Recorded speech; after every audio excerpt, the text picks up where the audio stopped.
Good morning, everybody. This is Karen. This video is about the knife tool. It's a long-awaited video. I promised I would do it, and finally it's here. First thing I've done is I've deactivated the Designer Edition license on my Silhouette Studio software so that I could show you what you have as a knife tool if you don't have the Designer Edition. I'm going to draw a rectangle, and then I'm going to click the knife tool.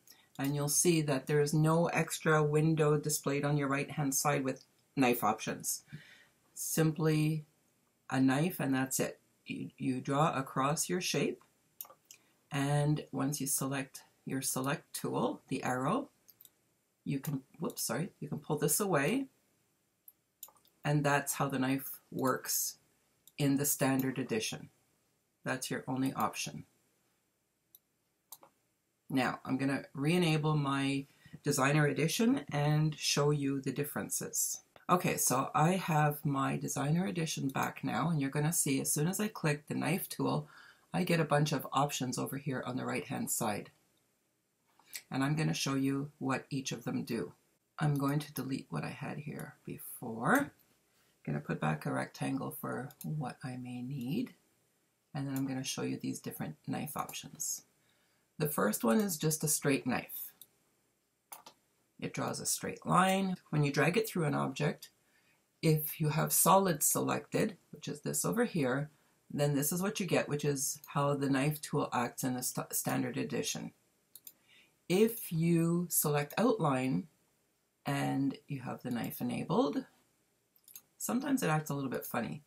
If the knife doesn't get enabled, just click the eraser above and then click knife again. I don't know why it does that sometimes. So now with an outline selected, I drag it through, and you think that nothing has happened. I can see the little spaces, but I'm going to zoom in so that you can see them better. It's right over here. And you see here, there's a little tiny space. That's where the knife has cut. So I'll zoom back out, and with my selection tool, I'll drag this away so that you can see. So what the outline does is it doesn't create a line for where you cut.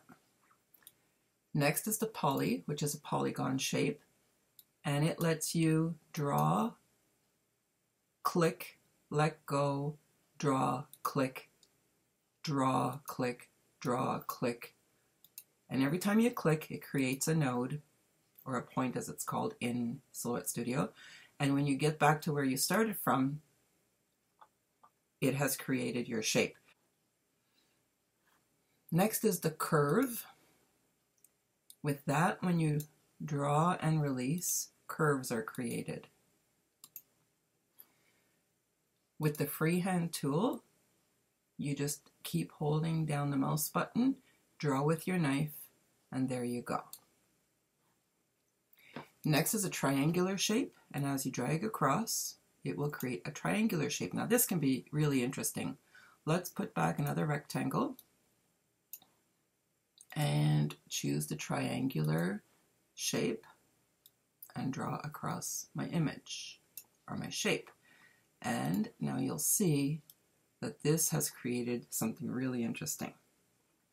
There are others. Now, don't forget, these options are only available with the Designer Edition.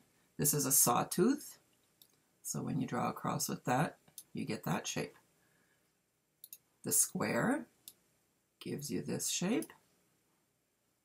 The dovetail gives you this shape. If you're doing any kind of illustrations or images that involve construction, that could be interesting.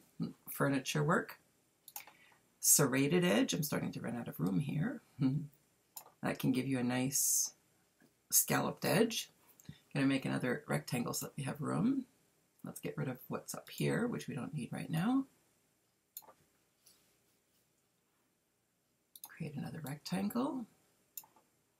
And go back to my knife, and now I'll choose the serrated 2. That gives me that. And the wave.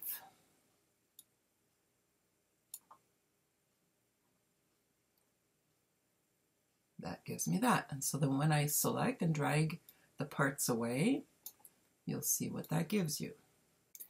One more thing I can tell you about the knife is that you can set it to auto apply or to apply afterwards. So I'm going to show you when it's not set to auto apply, which is what I usually have by default. Let's say I'm going to use the triangular blade. I'm going to drag it across, and it won't be applied yet. It will only be applied once I apply the selected knife. Now I'm going to show you some examples of where you would use the knife with these fancy edges. For example, the serrated one would give you a scalloped edge. I'm going to do this over here, but you're going to see that it looks kind of weird to have the edge of the envelope like this. When I drag it away,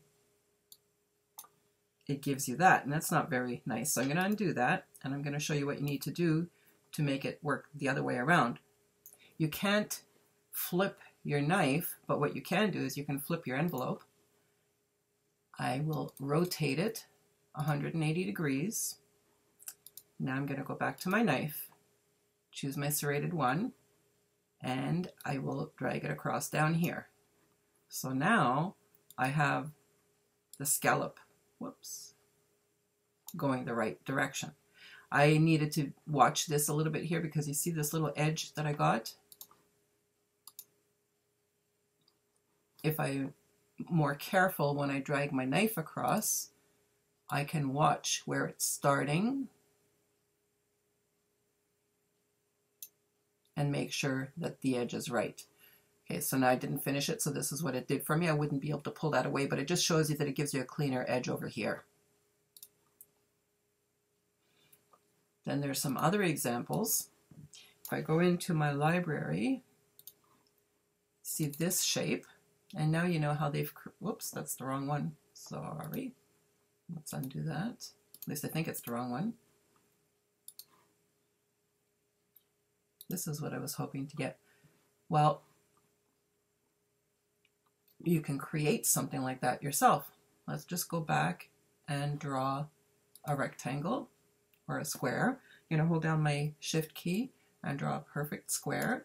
Now I'm going to use my knife,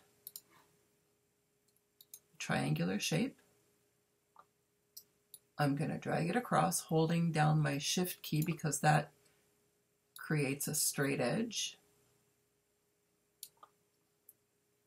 And over here, and over here. That could have been better. Let's drag it a little bit further in.